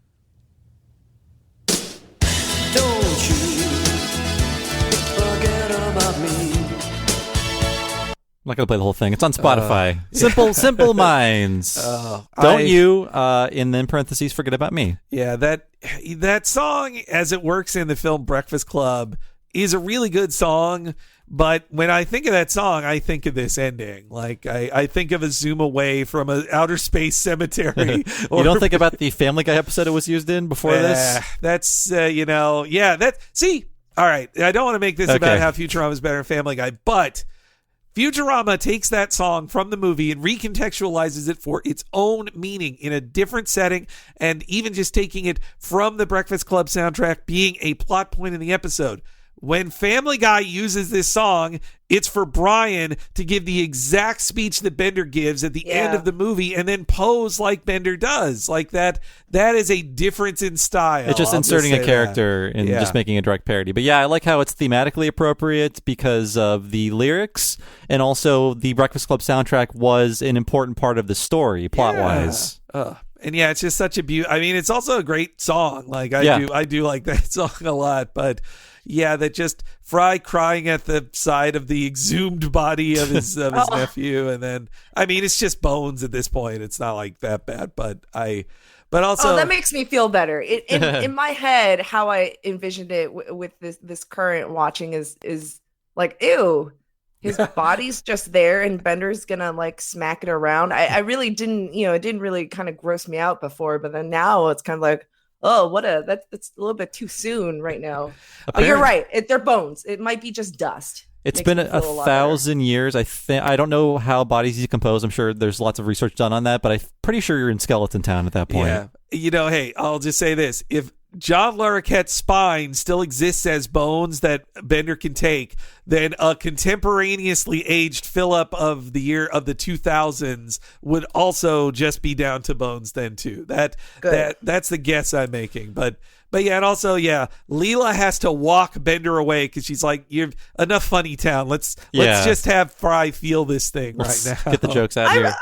I really like that. I think that's one of the moments between Leela and Fry that's quite tender. Mm-hmm. For her to share, to actually care about him or showing that she cares. And she feels like she doesn't have to come in and comment on anything to Fry. He needs time alone to process everything. Yeah, Oh, and that she can trust Fry with emotions, that he is actually has at least the level of emotional intelligence to feel this in this moment. Yeah. And by the way, an update on Simple Minds. They are still together. Their last tour was interrupted by COVID, but apparently they are putting out a new album soon. And so, yeah, they've been producing music since 1977. So, wow. Man. Still out there. How do you think they play? Do you think they play that song once or twice at each concert? It's a triple encore, and it's all 3 songs. I'm pretty sure. Hey, they seem pretty cool. End the show with it. Yeah. Oh yeah. What else are you there for? Yeah. No. God. Yeah. This episode is just so good. I think it is my favorite emotionally touching one. I do think Jurassic Park, everybody's had a pet. It makes you sad in that way too. It really gets me. But I think too, the construction of this, it's a trick you can only really pull off once. When they do it again with Jurassic Park, I was kind of waiting for the twist. It's like seeing another M. Night Shyamalan movie after seeing Sixth Sense, that even the good ones, and I do think he's made other good movies. I don't think he's like a hack director, but once you know the trick once, when you're looking for it, it's a different experience. But so that's why I think this one touches me just a little bit more than Jurassic Park. In addition, all the brother stuff too. Yes. Yeah, it was the first time they did this magic trick, and I'm a big sucker for time travel mechanics. This is full of them, and I just love seeing them when they're executed well, and it's also very emotional too. So thumbs up. Karen, any final thoughts on the episode? Oh, you guys got me teary-eyed.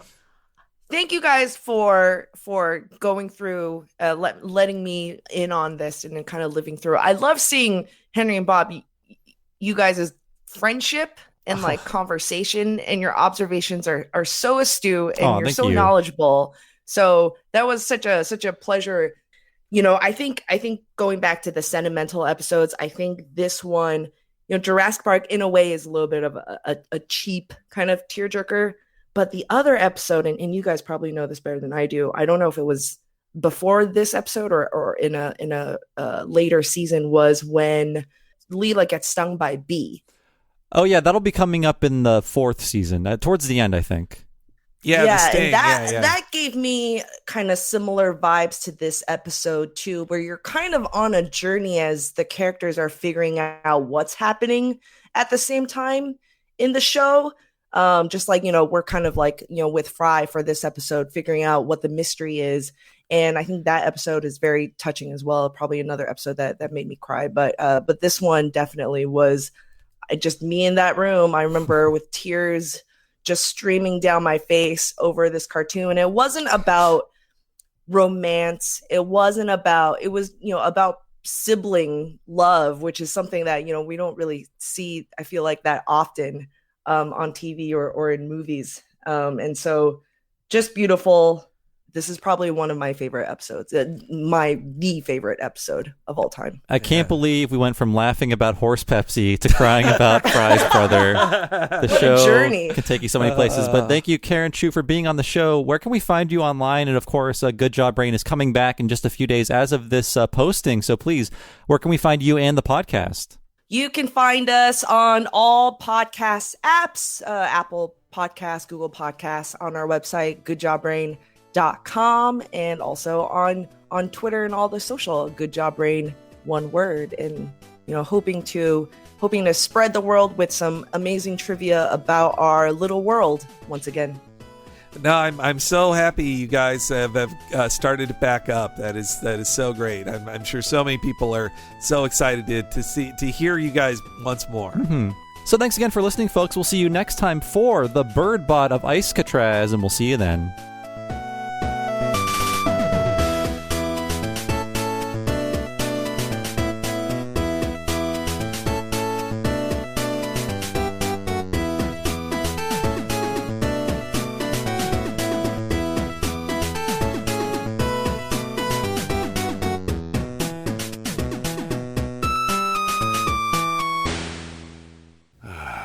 I just wish your brother was still around to see this. I'll never forget the day Philip disappeared. Wisconsin won the Rose Bowl 17-9. Oh, I miss him. Ooh, that reminds me. I was thinking I'd rummage through Phil's records for something to play at the wedding. Have a look downstairs. Your brother may be missing, but his crap sure isn't.